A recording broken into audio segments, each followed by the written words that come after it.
Guys, Battery Investor Day, less than a month to go for the 8th month in a row, and I'm very, very excited to hear what they have to talk about because there are still things that we're collecting from the official invite event image for Battery Day. This is directly from Tesla, and a lot of people were speculating on what it is, but after comparing lots of different things that could be online, most people are under the assumption this is some type of nanotechnology, specifically silicon nanowires, which would theoretically allow Tesla to start implementing more silicon into their anodes, which Elon has been talking about ever since 2015. He's referenced it in prior tweets, basically alluding to the idea that lithium ion doesn't really mean anything, and there's a lot of BS in the battery world, which is absolutely true. But the most interesting part of this development is this company Amprius, which apparently is moving right next door, pretty much across the street from this Project Roadrunner facility that Tesla is still working hard on. It's under construction right now, and it's rumored to be the facility where their pilot line of their new generation cells will begin. And because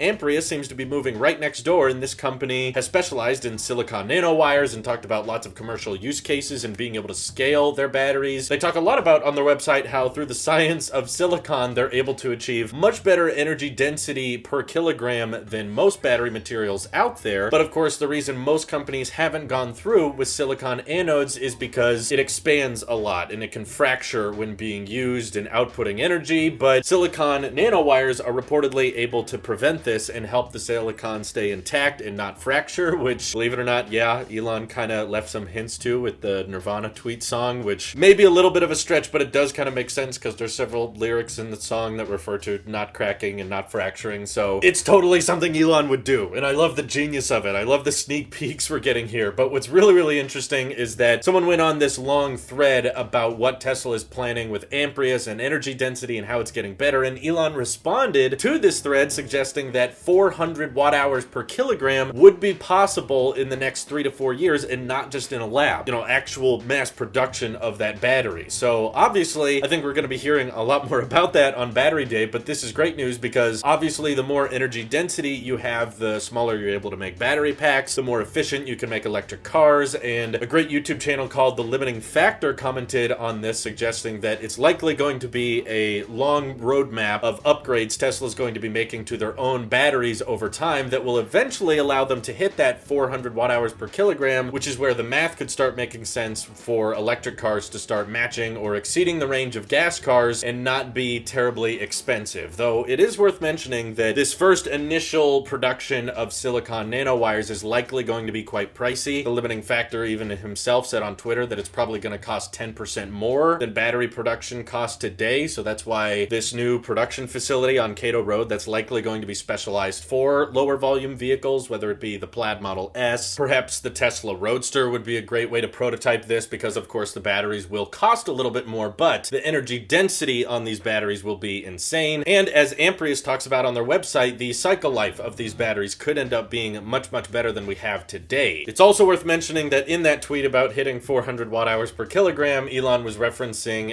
an electric vertical takeoff and landing aircraft, which he's alluded to many, many times, even brought it up in Iron Man 2. It would be amazing if through the advancements in battery production and scaling the silicon nanowires, some type of electric aircraft like that actually ends up happening. Can you imagine it starting as an Easter egg in a movie and then decades later being like, oh yeah, actually that became a real thing. That's by far the best Easter egg of all time. That's wonderful. But the important thing to acknowledge here is that if a lot of these rumors and a lot of these reports end up being true, Battery Investor Day is not going to be every single Tesla gets implemented with the new silicon nanowire and boom, every Tesla becomes 10 grand cheaper and goes 500 miles. That's not what this is, and I feel like there's a lot of misconceptions out there because, kind of like Elon said, there's a lot of BS in the battery world. There's a lot of people that keep talking about how they're moments away from a giant breakthrough, or these types of batteries will change the world, whether it's solid state or graphene or the high capacitors. There's all kinds of theoretical stuff out there that's not been scaled properly and is all in the theoretical stages and not really in the putting it in our car today and driving it around type stage. That's what Tesla typically likes to do though when they announce these types of things. They likely already are starting to work on them like we're seeing on Cato Road, and it's possible Tesla is either partnering with Amprius or maybe they've already bought them. They just don't want to say it yet because maybe that gives too much away, so they'd rather save that for Battery Day on September 22nd. But this does not discredit the previous videos I've made about what we've heard, what Panasonic is planning for their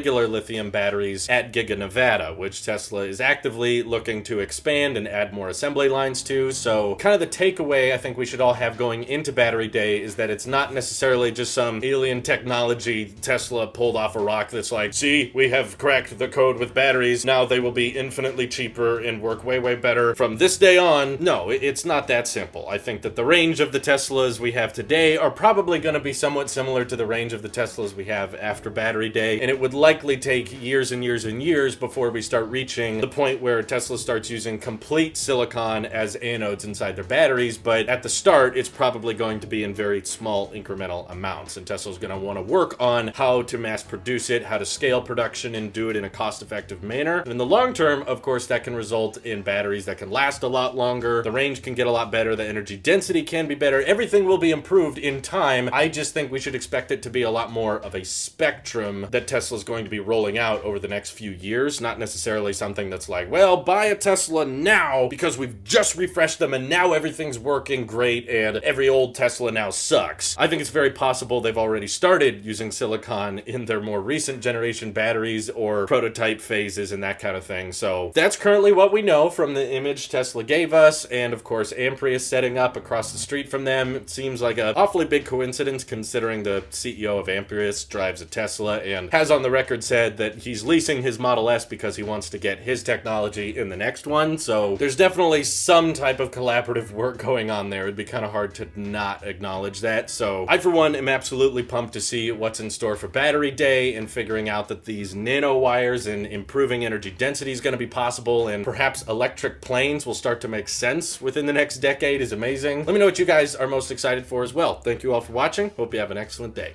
Take care.